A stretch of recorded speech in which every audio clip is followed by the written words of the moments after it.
सभी साथियों को नमस्कार। मैं अकरम खान आप सभी का स्वागत करता हूं आपके अपने YouTube चैनल पे।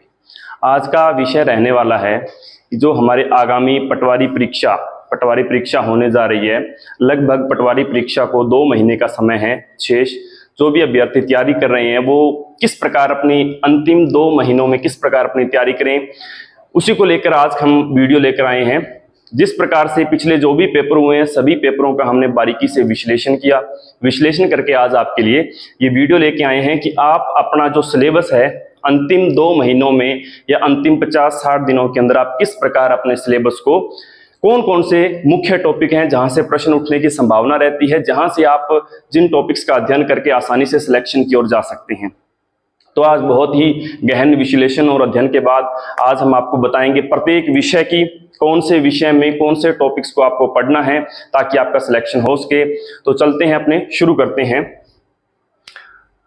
जैसा कि आपने पटवारी 2025 का जो सिलेबस देखा है उस सिलेबस के अंदर देखिए इस प्रकार से नंबरों को विभाजित किया गया है, अंकों को विभाजित किया गया है। जैसे कि यहाँ पर अप्रोक्स प्रश्न दिए गए हैं, यहाँ पर प्रश्नों के नंबर दिए गए हैं और यहाँ पर प्रतिशत दिया गया है कि कितना प्रतिशत भार है वो किस विषय से आने वाला है। तो जैसे कि यहाँ पर सबसे पहले है general science, history, political geography of India and general knowledge, यानी कि भारत का भूगोल, भारत का इतिहास और भारत की राजनीति और जनरल साइंस, इन 4 से, और 5वां भारत का करंट अफेयर्स। यहां से आपके लगभग 38 प्रश्न आएंगे, यानी लगभग 25% हिस्सा जो है वो आपका इन 4 सब्जेक्ट यानी 3 सब्जेक्ट इंडियन लेवल के और एक इंडिया लेवल का करंट अफेयर्स, ये आपके रहने वाले हैं 38 प्रश्न। Geography, history, culture and political of Rajasthan, ये 4 विषय हैं राजस्थान के, राजस्थान भूगोल, राजस्थान इतिहास, कला संस्कृति और राजस्थान की राजनीति। यहां से आपके लगभग 20% पार्ट आने वाला है, अर्थात लगभग 30 प्रश्न आने वाले हैं, यानी लगभग 7-8 प्रश्न प्रत्येक विषय से आएंगे। और यहां पर अगर अपनी बात करें तो लगभग यहां पर आपको 9 या 10 प्रश्न एक विषय से मिलेंगे जो इंडियन ज्योग्राफी का विषय है, इंडियन जीके का जो विषय है। उसके बाद आपका जनरल इंग्लिश और हिंदी 15% यानी 20 से 22 प्रश्न यहाँ पर आएंगे। 22 प्रश्न का अर्थ यानी ये लगभग 10 से 11 प्रश्न हिंदी और 10 से 11 प्रश्न आपके इंग्लिश के आपको देखने को मिलेंगे। उसके बाद मैथ और रीजनिंग के लगभग 45 प्रश्न हैं, जिसमें से आपके लगभग 20 से 25 प्रश्न होंगे आपके रीजनिंग के और लगभग 20 प्रश्न जो होंगे वो मैथ से होंगे। और अंत में बेसिक कंप्यूटर से 15 प्रश्न है, यानी 10% पार्ट है। तो आज आपको ये बताना है कि कौन कौन से ऐसे सब्जेक्ट्स हैं और उन सब्जेक्ट में आप अंतिम रूप में कौन से टॉपिक को पढ़ेंगे जिनसे आपका सिलेक्शन की ओर, हालांकि आपने उम्मीद है आपने बहुत अच्छी तैयारी की होगी, अभी आपका रिवीजन का टाइम है क्योंकि आपके पास समय बचा है लगभग 50 से 60 दिन का समय। 50 से 60 दिन के अंतर्गत आप इन विषयों के आपको अभी सब्जेक्ट पे अपने चर्चा करेंगे कि इन सब्जेक्ट्स के इन टॉपिक्स पे आप अच्छे से एक बार दोबारा रिवीजन कर लीजिए। आपके बहुत ही पिछले जो भी प्रश्न पत्र थे पटवारी के उन सब का विश्लेषण करके आपके सामने ये टॉपिक्स लेकर आए हैं। जैसे अपने सबसे पहले बात की थी कि जो पार्ट था अपना 25% जो पार्ट है अपना इंडिया का, इंडियन ज्योग्राफी, हिस्ट्री और पॉलिटिकल, और इसी में आपका जनरल साइंस का पार्ट दिया हुआ है जिसमें ये सब चारों मिलकर आपके 38 प्रश्न आएंगे। तो सबसे पहले अपने जनरल साइंस की बात कर लेते हैं कि विज्ञान में आपको कौन कौन से टॉपिक्स पढ़ने हैं। देखिए सिलेबस के अंदर आपके बहुत सारे टॉपिक दिए हुए हैं, आपको सिलेक्शन के नजरिए से आपको सिर्फ ये टॉपिक पढ़ लेने हैं। इन टॉपिक से आपका अच्छा खासा जो पैटर्न है वो पूरा तैयार हो जाएगा। आपका जो प्री प्लान बना रहे हो जो परीक्षा से पहले, वो आप इन टॉपिक्स को पढ़कर अच्छे से अपना तैयार कर सकते हो। सबसे पहले साइंस, विज्ञान। देखिए साथियों, विज्ञान में आपको प्रश्न ये टॉपिक है मानव शरीर, आहार, पोषक तत्व, रोग, पारिस्थितिकी तंत्र और पर्यावरण, ये 4-5 टॉपिक से आप पढ़ना है। जैसे कि मानव शरीर के बारे में, मानव शरीर के सभी अंग और उनके कार्य यानी बायोलॉजी से संबंधित, आहार यानी मानव का आहार, पौष्टिक आहार कौन सा है, पोषक तत्व, मानव शरीर के लिए किस प्रकार के पोषक तत्व, उन सभी को डिटेल में, मानव के रोग, सभी रोगों को अच्छे से पढ़ लीजिएगा। और ध्यान रखिएगा साइंस में आपको ये 4 टॉपिक ही अच्छे से पढ़ने हैं, मानव शरीर, आहार, पोषक तत्व और रोग। इसके अलावा आपके जो प्रश्न आएंगे लगभग 2 या 3 प्रश्न इनसे आने की संभावना रहती है, पारिस्थितिकी तंत्र और पर्यावरण या जैव विविधता, इसको अपने कह सकते हैं। जैव विविधता को अच्छे से पढ़ लीजिएगा, इन्वायरमेंट पर्यावरण को, और पारिस्थितिकी तंत्र को, जीव जंतु पेड़ पौधों की प्रजातियों के बारे में, ये सब पार्ट्स को आप अच्छे से पढ़ लीजिएगा। विज्ञान में आप इन 5 टॉपिक्स को अच्छे से पढ़ लीजिएगा। यहां से आपको प्रश्न लगभग प्रश्न जो भी सब्जेक्ट से जितने प्रश्न आएंगे उसके लगभग 70 से 80% प्रश्न आपको इन्हीं टॉपिक से मिलेंगे। उसके बाद अपने बात कर लेते हैं भारत का इतिहास। इंडियन हिस्ट्री को आप कैसे तैयार करेंगे? तो देखिए, इंडियन हिस्ट्री में आपको जो प्राचीन इतिहास है, प्राचीन इतिहास में आपको एक तो सिंधु घाटी सभ्यता, सिंधु घाटी सभ्यता से एक प्रश्न आता है, एक या दो प्रश्न सिंधु घाटी सभ्यता से आएंगे, तो सिंधु घाटी सभ्यता को आप अच्छे से पढ़ लीजिएगा। वैदिक कालीन सभ्यता को भी, हालांकि ज्यादा वैदिक कालीन सभ्यता को ज्यादा पढ़ने की जरूरत नहीं है, हो सकता है एक आधा प्रश्न आ जाए, लेकिन अपने इतना समय नहीं बर्बाद करना है कि एक या दो प्रश्न के लिए बहुत बड़ा टॉपिक नहीं पढ़ना है।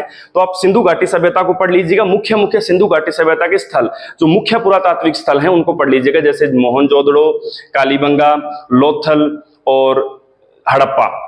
इन मुख्य मुख्य पुरातात्विक स्थलों को, कौन से स्थल से क्या चीज मिली है, यानी सिंधु घाटी सभ्यता में मुख्य पुरातात्विक स्थलों को पढ़ना है। इसके बाद आधुनिक काल जो है, आधुनिक काल में साथियों आपको सभी जितने भी वंश आए हैं उन वंशों का क्रम याद रखना है। जैसे कि आधुनिक काल में वंशों का क्रम, वंशों के क्रम, जैसे गुलाम वंश आया, तुगलक वंश, लोधी वंश, खिलजी वंश। क्रम यानी टाइम भी आपको ध्यान में रखना है, टाइम के साथ साथ राजाओं का क्रम, कौन से वंश में कौन सा राजा आया, पूरा वंश, उसके बाद अगले वंश शुरू हुआ तो उसका प्रथम राजा कौन था। यानी जो आधुनिक इतिहास है, आधुनिक इतिहास में आपको जितने भी वंश आते हैं उन सभी वंश में राजाओं का क्रम और समय, विद समय, ये आपको पढ़ना है। मुख्य ये 4-5 आपके वंश दिए गए हैं, ये आपको आधुनिक काल में पढ़ना है।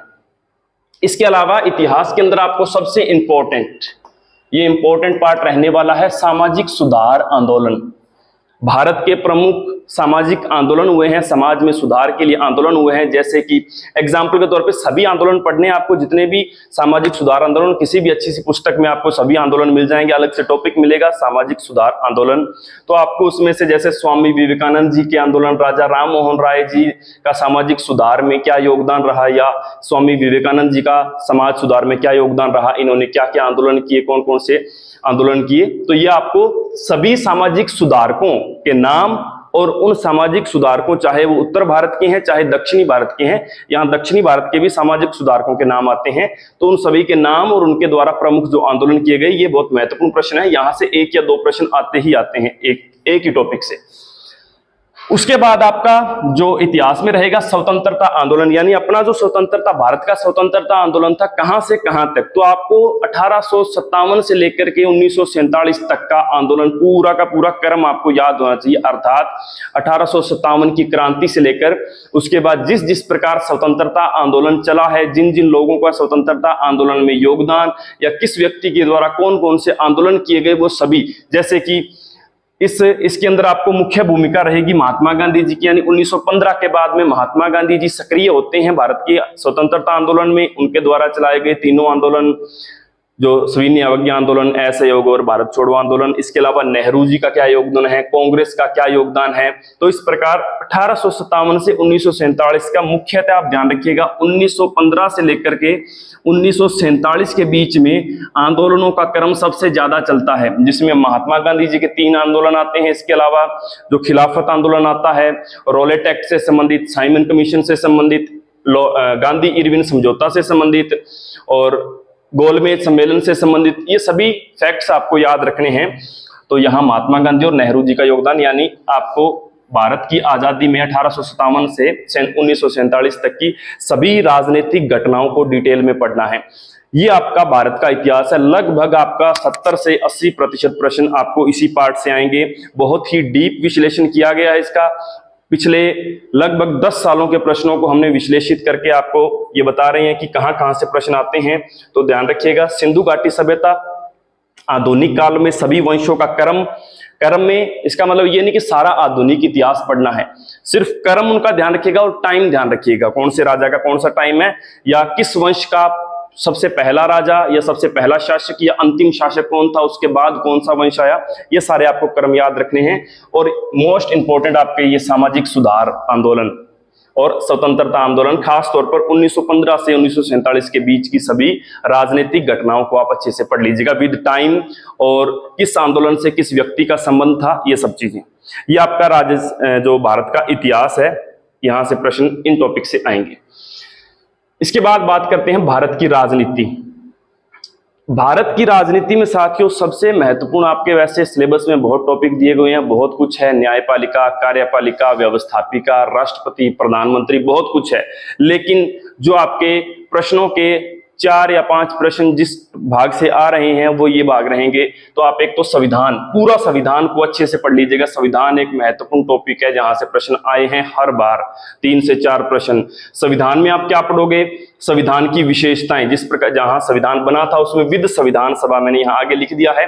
तो संविधान सभा या संविधान की विशेषताएं, संविधान से संबंधित सारी चीजें आपको पढ़नी है, पूरा संविधान। उसके बाद संविधान के अंदर आपको उद्देशिका, मुख्यतः प्रस्तावना, मौलिक अधिकार, नीति निर्देशक तत्व, ये आपको अच्छे से पढ़ लेने हैं। कौन से अनुच्छेद में मूल अधिकार हैं, कहां पर नीति निर्देशक तत्व हैं, कौन कौन से मूल अधिकार हैं, कौन कौन से नीति निर्देशक तत्व, उद्देशिका किस प्रकार बनाएगी, क्या उसमें संशोधन किए गए, ये सारे तीनों को आपको अच्छे से पढ़ना है। इसके अलावा संविधान की विशेषताएं टॉपिक को आप डिटेल में पढ़ लीजिएगा, और संविधान सभा को भी आपको अच्छे से पढ़ना है। ये जो पॉलिटिकल में जितने भी प्रश्न आएंगे आप देख लीजिएगा पेपर वाले समय में, हर एक पेपर में, लगभग पेपरों के अंदर पॉलिटिकल से जितना पार्ट, जितने प्रश्न आते हैं उसका 70% यहीं से आता है, संविधान से। उद्देशिका, मूल अधिकार, नीति निर्देशक तत्व तथा संविधान सभा। तो भारत की राजनीति में आपको ये टॉपिक अच्छे से तैयार करने हैं। और अगले विषय पे बढ़ते हैं, अपने भारत का भूगोल। भारत का भूगोल में साथियों आपके बहुत सारे टॉपिक दिए गए हैं, जैसे कि भारत का सामान्य परिचय, स्थिति विस्तार, भारत के भौतिक प्रदेश, भारत की मानसून तंत्र, भारत की जलवायु, भारत के खनिज, ऊर्जा संसाधन, फसलें, कृषि, राष्ट्रीय राजमार्ग, ये सब। इसमें आपके ज्यादातर जो प्रश्न आते हैं, सबसे इंपॉर्टेंट, मोस्ट इंपॉर्टेंट जो आपका टॉपिक रहेगा वो रहेगा भारत के भौतिक प्रदेश। इंडियन ज्योग्राफी से लगभग आपके 7 से 8 प्रश्न पूछे जाएंगे। 7 से 8 प्रश्नों में लगभग आपको कम से कम 3 प्रश्न या फिर 4 प्रश्न भी हो सकते हैं, इसी एक टॉपिक से मिल जाएंगे, भारत के भौतिक प्रदेश। भौतिक प्रदेश में आप क्या पढ़ोगे? भारत के पर्वतीय प्रदेश, पठारी प्रदेश, मैदानी प्रदेश, मरुस्थलीय प्रदेश और द्वीपीय प्रदेश।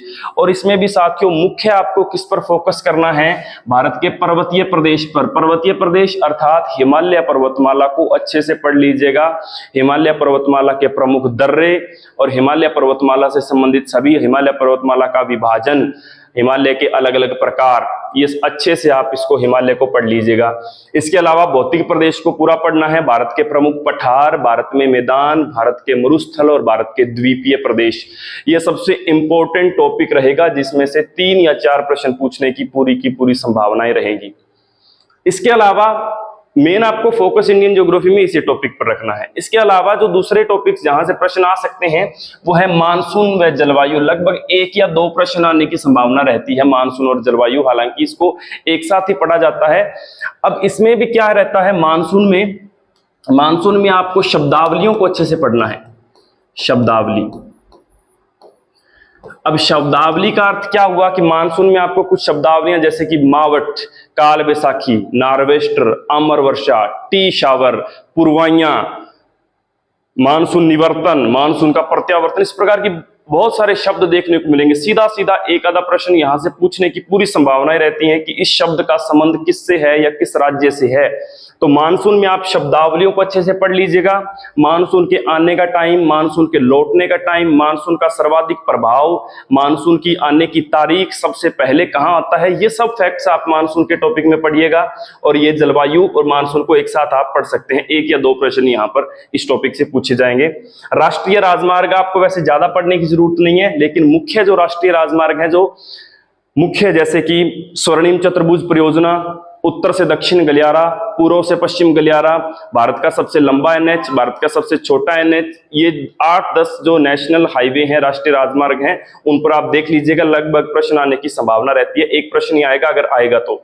और इसके अलावा एक प्रश्न झीलों और बांधों से आ सकता है। सभी प्रकार की झीलें भारत की और भारत के बांध, मुख्य बड़े बांध 15-20 भारत के बांध हैं, उन सभी पर। और जो बांध मुख्य बांध हैं, 10-15 बांध जो भी आप पढ़ोगे, वो बांध किन नदियों पर स्थित हैं, उन नदियों की भी आप साथ में वर्णन हो जाएगा, क्योंकि आप बांध पढ़ोगे तो नदियों का अपने आप आपको वर्णन देखने को मिलेगा। तो मुख्यतः आपके यही टॉपिक हैं। इसके अलावा ज्योग्राफी के अंदर कृषि भी है, खनिज भी है, ऊर्जा संसाधन भी है।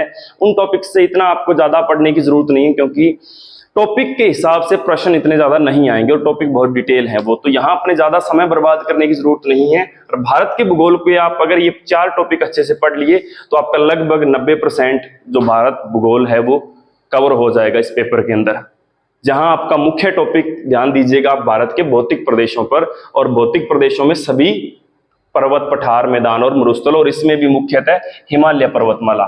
यहां से आपको 3-4 प्रश्न यानी लगभग आपको 7 से 8 प्रश्न इस टॉपिक्स में से मिल जाएंगे। आगे बढ़ते हैं।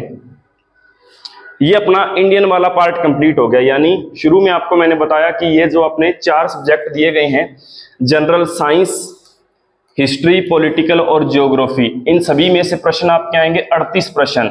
और सब्जेक्ट यहाँ पर है 5 सब्जेक्ट हैं, general science, history, political, geography और एक करंट अफेयर्स। तो 5 हैं, तो यहाँ पर लगभग 7-8 प्रश्न की औसत अगर अपने देखें तो एक सब्जेक्ट से रहेगी। तो आगे अपने देखते हैं जो राजस्थान का पार्ट है, यानी राजस्थान की ज्योग्राफी, हिस्ट्री, कल्चर और पॉलिटिकल। यहां से आपको कौन से प्रश्न देखने को मिलेंगे? तो सबसे पहले अपने राजस्थान की इतिहास की बात कर लेते हैं। लगभग 5-5 प्रश्न आएंगे, 20 प्रश्न यहां से आएंगे चारों सब्जेक्ट से, यानी 5-5 प्रश्न आपके, 5 प्रश्न आपको इतिहास और कल्चर के मिला के 10 प्रश्न आते हैं आपके, जिसमें से 5 इतिहास से आएंगे, 5 राजस्थान कल्चर से आएंगे। तो इतिहास के 5 प्रश्न कहां से उठने की संभावनाएं हैं? देखिए, एक तो मेवाड़ और मारवाड़ जो 2 बड़ी रियासतें हैं, इनको आपको पूरा डिटेल में नहीं पढ़ना है, इनके राजाओं का क्रम पढ़ना है।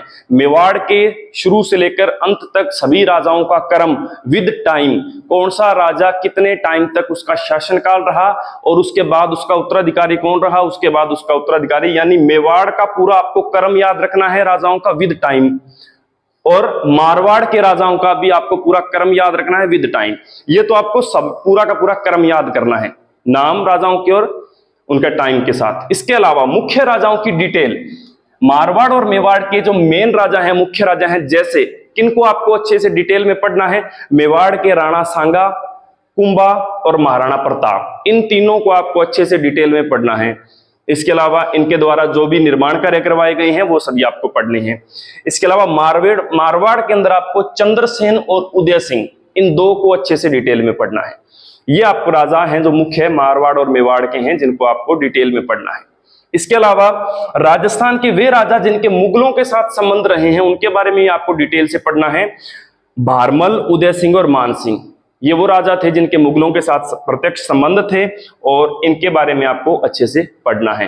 5 प्रश्न आपको राजस्थान हिस्ट्री से मिलेंगे। उम्मीद है आपके इन्हीं टॉपिक्स में से प्रश्न मिल जाएंगे। मेवाड़ व मारवाड़ के राजाओं का पूरा इतिहास, क्रम और कुछ राजाओं की डिटेल, और जो जिनका मुगलों के साथ संबंध था उन राजाओं के बारे में आपको फुल डिटेल याद होनी चाहिए।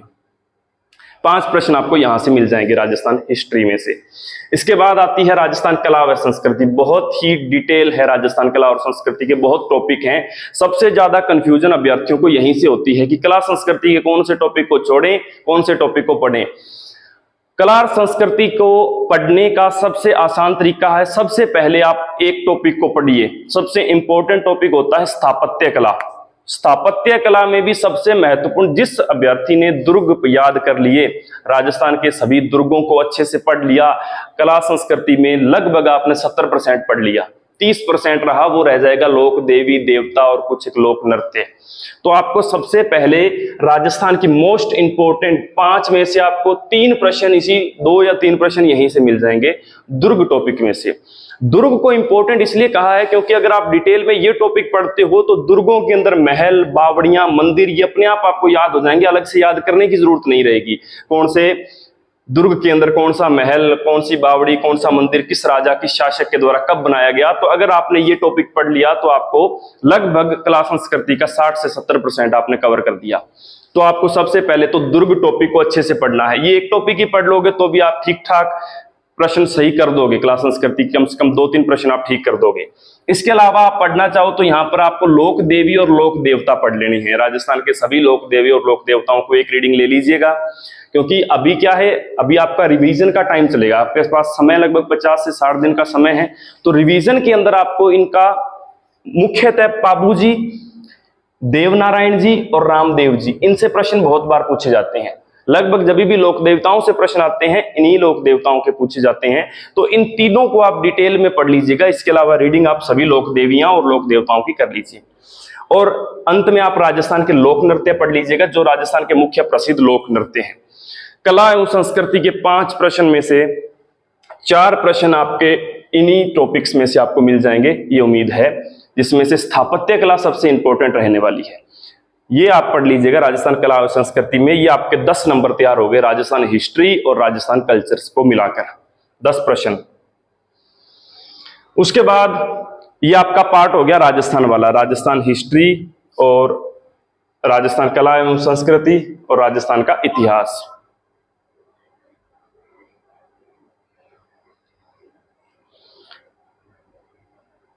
इसके बाद अपने चलते हैं हिंदी और अंग्रेजी पर। देखिएगा, हिंदी के अंदर वैसे तो हिंदी को अपने को समझने में काफी समय लगता है, लेकिन हिंदी में आपको जो मुख्य अगर प्रश्न आपको सही करने हैं तो आपको कुछ एक टॉपिक पढ़ लेने हैं। जैसे कि एक तो परिभाषिक शब्दावली, आपको किसी भी अच्छी पुस्तक से परिभाषिक शब्दावली को पढ़ना है, जिसमें से कुछ प्रशासनिक शब्दों का रूपांतरण करना होता है, अंग्रेजी के शब्दों को हिंदी में रूपांतरित करना होता है। यहां से आपके 2 या 3 प्रश्न देखने को मिलेंगे, आपको ये कंफर्म है।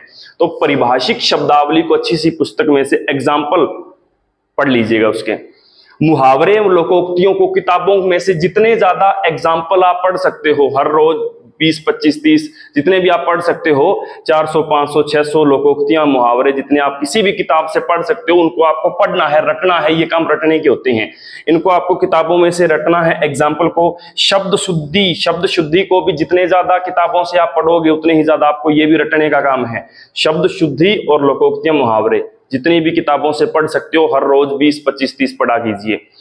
और इसके अलावा परिभाषिक शब्दावली, इन तीनों को आप अच्छे से किसी भी अच्छी सी किताब में से पढ़ लीजिएगा। आपको 2 या 3, 4 प्रश्न आपके यहां से आपको मिल जाएंगे।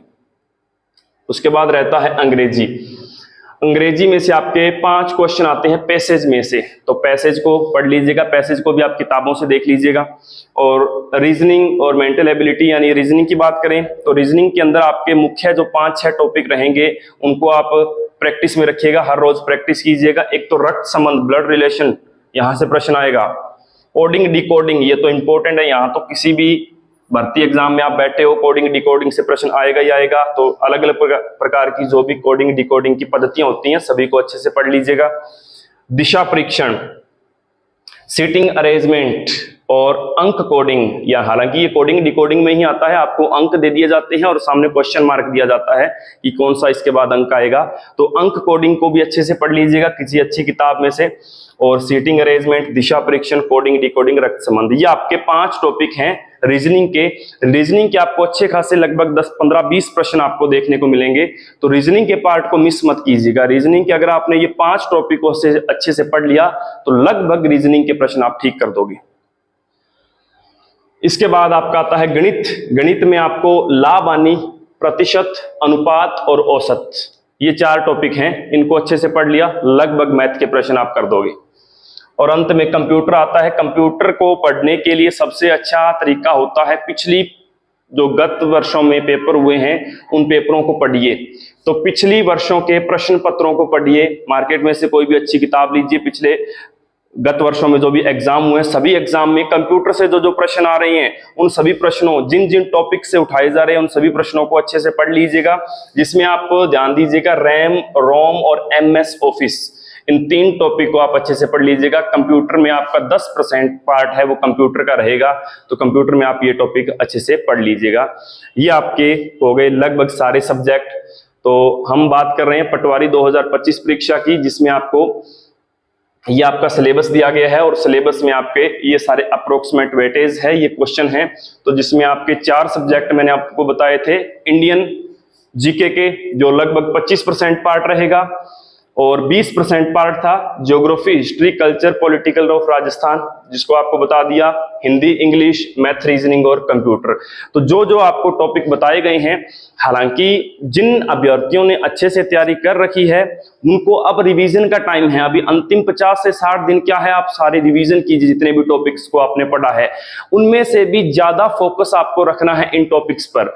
और कुछ ऐसे अभ्यर्थी हैं कह रहे हैं साहब हमारी तैयारी नहीं है, तो हम अंतिम प्लान हमारा क्या होगा, हम हमारी हमारे अंतिम 2 महीनों में क्या हमारे सिलेक्शन की उम्मीद है, हम ऐसा क्या मैटर पढ़ें जिससे हम नजदीक जा सकें। तो उसके लिए आज आपके लिए ये क्लास लेकर आए हैं। हमने बहुत ही अच्छे से बारीकी से विश्लेषण किया है पिछली परीक्षाओं में जो भी पटवारी परीक्षाएं हुई हैं, जिन जिन टॉपिक से प्रश्न आए हैं वो टॉपिक आपको बताए गए हैं। अगर किसी अभ्यर्थी को ये जो प्लान बनाया है हमने, इसके तहत अगर कोई अभ्यर्थी बिल्कुल अनुशासन तरीके से चलता है, इन सभी टॉपिक को अच्छे से पढ़ लेता है, उम्मीद है आपका सिलेक्शन होगा। और उम्मीद करते हैं आपको आज की कक्षा पसंद आई होगी। मिलते हैं अपने किसी नए सेशन में, तब तक के लिए धन्यवाद, नमस्कार, जय हिंद।